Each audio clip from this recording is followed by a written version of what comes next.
Good morning, everyone. Talking about core values, and for those that haven't seen a previous message, realized a while ago that in the why we do what we do, how we do what we do, and what we do model, the how we do part is actually an expression of our core values. And I think as we organizations and we want to think about how we work, core values is the ticket to look at for the organization. So this is actually one of the core values that the only core value in my recent performance review that I rated myself as a plus minus and was supported by Rachel, who evaluated me. One of the challenges that I have as CEO and a member of the community is how I show up and what I choose to do. And I sometimes make decisions without really considering whether or not they're the best thing for the team, which is not necessarily that they aren't the best thing for the team. It's actually that I don't take the pause to think about, is this something that is good for my ego, or is this something that's good for the team? One of the things to note about this core value is we used to say it was team over self. But the reason we found that problematic is team over ego is way more important.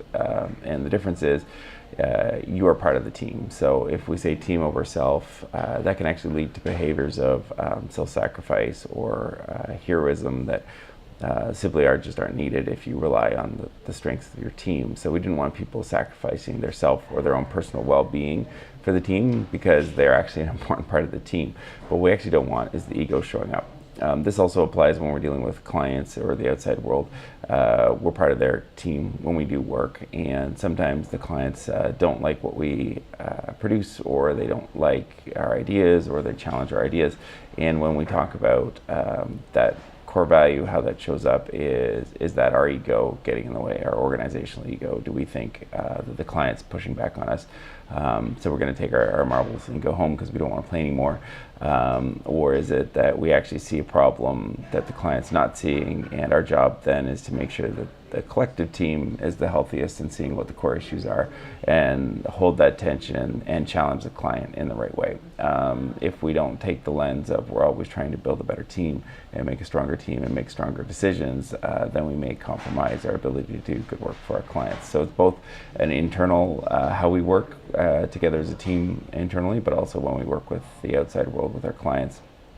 Where I find this actually usually, most problematic through my lens anyway, is how it shows up in particular in senior leaders and CEOs or executive directors. And what I think ends up happening is, if a project's going really well and you're a senior executive and you haven't had input into the project, there's maybe a little bit of ego that kicks in that you maybe weren't needed in the project. And I know I've experienced this myself, where your team does something exceptionally well from beginning to end, and you didn't actually really have anything to do with it.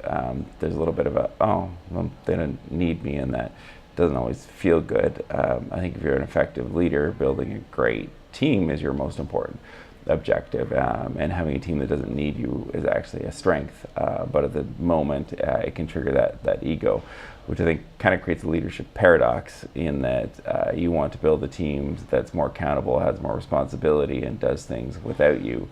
At the same time, if something's produced that's great, or something adds a lot of value, and you didn't have anything to do directly with the creation of that, it can trigger that ego response to say, oh my goodness, I need to do something, put a mark on a project, make a change, provide insight that doesn't necessarily make the project or the team better. It just satisfies their ego as having done that. And I know I've done that myself numerous times, and it's why I think it's important as CEO that I get reviewed on that core value by my team, both in a 360 and a one-on-one format from our chief executive officer, because if we want to build a strong team, I think it's important that my ego also gets checked in as a CEO. If you're a senior leader, my advice would be, if you're going through your team and you're working on a project and you have this inkling to put in feedback or put in your own 2 cents, particularly if it's in the later stages of a project, take a moment to reflect. Is it your ego that feels threatened in the provision of that feedback, or is your feedback going to make the product, the team stronger?